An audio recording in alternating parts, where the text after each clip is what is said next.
Hi hello friends, welcome back to media talks. நான் உங்கள் மௌனிகா. சுவாமி bro வர்றது உங்களுக்கு விருப்பம் இல்லையா? என்னங்க கேள்வி இது? இது நான் என்ன யாரும் கேட்கல. ஃபேன்ஸு ஒரு சில பேர், அதாவது வீக்கா ஃபேன்ஸை இன்னும் ஒரு சில பேர் கஷ்டப்படுத்தின ஒரு கேள்வி. எப்படிங்க சுவாமி வந்து இஷ்டம் இல்லாமல் இருக்கும்?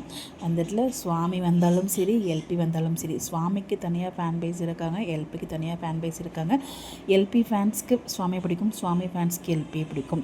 இதில் இன்னும் அதிகமாக சொல்லணுன்னா வீக்கா ஃபேன்ஸ், அதாவது சுவாமி எல்பி ரெண்டு பேரும் சேர்ந்து வருவாங்கன்னு சொல்லி எதிர்பார்த்த ஃபேன்ஸ் அதிகமாக இருக்காங்க.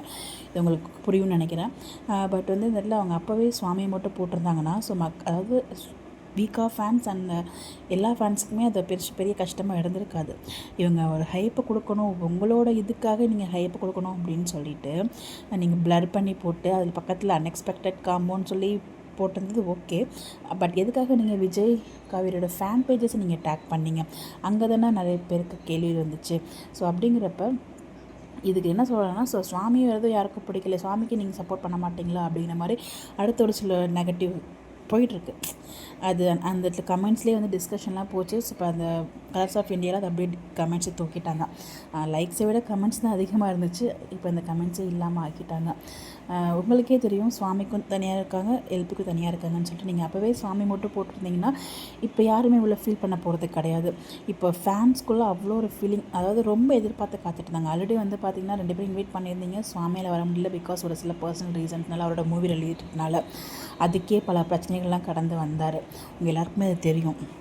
தாண்டி இப்போது 2 பேரும் சேர்ந்து வருவாங்க. அதாவது நீங்கள் விஜய்னாலே கண்டிப்பாக காவேரி தான் எதிர்பார்ப்பாங்கன்னு சொல்லிட்டு அவங்க எல்லாருக்குமே தெரியும். அதனால தான் நீங்கள் பிளர் பண்ணி அந்த மாதிரி போட்டிங்க. அதில் எந்த ஒரு ஆட்சேபனையும் இல்லை. அதுதான் உண்மை ஆக்சுவலாக. பட் அதுதான் மக்கள் நீங்கள் அவங்களோட ஃபீலிங்ஸை விளையாடிட்டீங்க. அதுதான் ஆக்சுவலாக நான் சொல்லணும்னு எதிர்பார்த்த ஒரு விஷயம். ஸோ கண்டிப்பாக சுவாமி ப்ரோ வருவார், நாங்கள் என்ஜாய் பண்ணுவோம். அதில் எந்த ஒரு டவுட்டுமே இல்லை. We will support both of them. அது இந்த இடத்துல யார் வந்து நாங்கள் என்ஜாய் பண்ணோம். 2 பேரும் சேர்ந்து வருவாங்கன்னு சொல்லிட்டு நாங்கள் ரொம்ப நாளாக எதிர்பார்த்து காத்துட்டு இருந்தோம். அது இப்போ நடக்க போதும் ரொம்ப ஹாப்பியாக இருந்தோம்.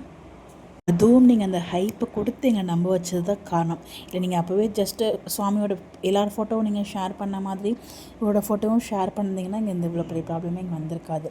ஸோ எல்லாருமே கண்டிப்பாக சுவாமிக்கு இப்போயும் அதே சப்போர்ட் தான் கொடுப்பாரு, எந்த டவுட்டுமே இல்லை. பட் அந்த ஃபேன்ஸ் டிஸப்பாயின்மெண்ட் பண்ணிட்டீங்களே, அது இல்லாமல் இருந்திருக்கும்.